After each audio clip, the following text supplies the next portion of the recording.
important pour nous de dire que cette association des centres de cinématographie n'est pas là pour résoudre des problèmes du cinéma africain.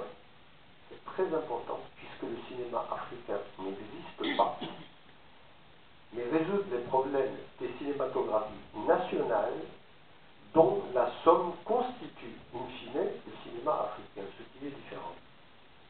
Jusqu'à présent, on a toujours posé le cinéma africain comme un postulat.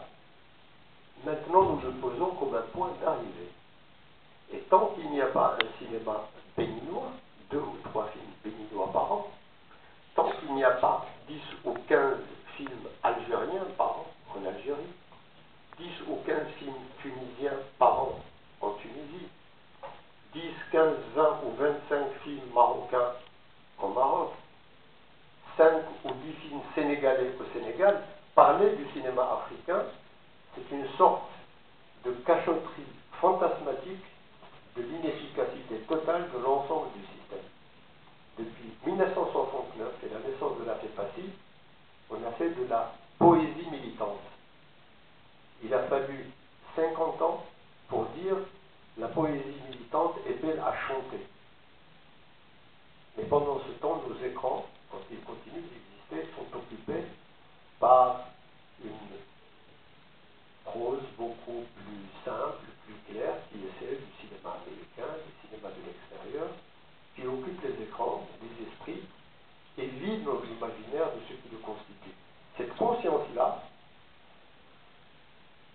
dont nous avons essayé de mettre en branle, disons, les différentes composantes, depuis au moins 2009 au Festival de Ouagadougou, et puis en 2011 à Ouagadougou, et puis dans la réunion de Dakar, lorsqu'il a fallu lancer avec le président Ouad, il y a 2 ans, le centre du cinéma, tout ça, ça a maturé pour donner de façon très simple la réunion de Kodiga, qui est un point de départ que nous allons renforcer et développer probablement dans un avenir très très proche et que nous allons encore soumettre à la discussion de nos pairs lors du prochain Ouagadougou de février-mars. C'est important de dire ça parce qu'on est en plein dans le problème de la production. Si ces centres ont estimé nécessaire de se parler, c'est parce qu'ils ont estimé que tant qu'ils ne produisent pas, ils n'existent pas. Tant qu'ils ne produisent pas, ils ne peuvent pas parler valablement de la construction des salles et des multiplex. Tant que les artistes n'ont pas la possibilité, par la garantie ou l'aide directe ou l'investissement direct des États, de produire des films, il n'y aura pas de films. Vous ne pouvez pas aujourd'hui, de façon pérenne, je ne parle pas des exceptions, de façon pérenne, construire une cinématographie nationale si les États nationaux ne prennent pas la décision volontariste de dire j'investis dans l'avenir, je donne de l'argent à telle société en Tunisie, en Algérie, au Ghana, en Côte d'Ivoire, au Maroc.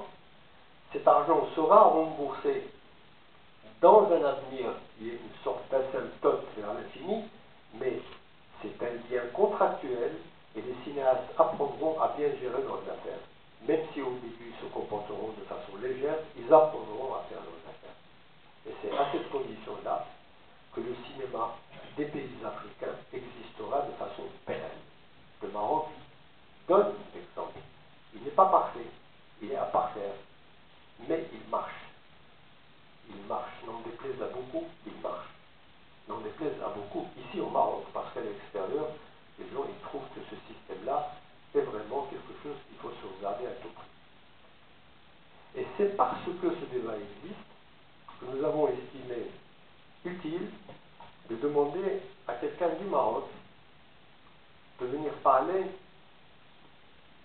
de façon extrêmement restreinte, peut-être, aiguë, de son expérience. Vous savez qu'un film, c'est une expérience totalement subjective et personnelle. Il n'y a pas de méthode. Il n'y a pas de posologie qui est diffusable, transférable, utilisable partout. Il y a évidemment des grandes règles. Mais quand vous avez un producteur, ce producteur réagit d'abord comme un sujet, à commencer par le choix de ce qu'il a envie de filmer, par le choix du réalisateur, par le choix de la possibilité de partage avec d'autres coproducteurs à l'échelle ou nationale ou internationale, et c'est à chaque fois une prise de risque. Et à chaque fois quelque chose qui porte à l'angoisse et à l'inquiétude. Quand vous avez affaire à des vrais producteurs, vous avez affaire à des créateurs qui partagent effectivement avec les réalisateurs cette prise de risque sans laquelle le cinéma n'est plus qu'une sorte de sitcom ou de série de télévision qui sert, comme chacun sait, à être vecteur de publicité. Les séries portent de la publicité. Le cinéma ne porte aucune publicité, il porte le talent et l'expression libre d'un sujet qui s'exprime. Et je suis très content d'inviter ici Lamia Chrabi pour deux raisons. Parce que c'est une femme courageuse et fragile, comme tous les gens qui sont vraiment courageux, et parce que c'est une femme qui ne produit que ce dont elle tombe réellement amoureuse, des sujets qu'elle aime. Et si elle a jusqu'à présent fait peu de films, elle a fait de bons films. Elle a travaillé avec Navid Sinechal dans des projets qui ont toujours été très appréciés. Elle a déterré des jeunes talents et puis elle a produit un film qui est une sorte d'ovni dans la production marocaine qui s'appelle The End, Al-Nihaya, produit par un jeune réalisateur qui est autant adulé et aimé que détesté. Les vrais auteurs divisent toujours, comme chacun sait, qui est le jeune Hicham Asri. Et de cette découverte, il n'a pas fait une sorte de carte de visite pour aller devenir normal ailleurs. Elle a fait en fait un acte de naissance à partir duquel elle cherche à s'améliorer, à améliorer les autres, à aller plus loin, même si cela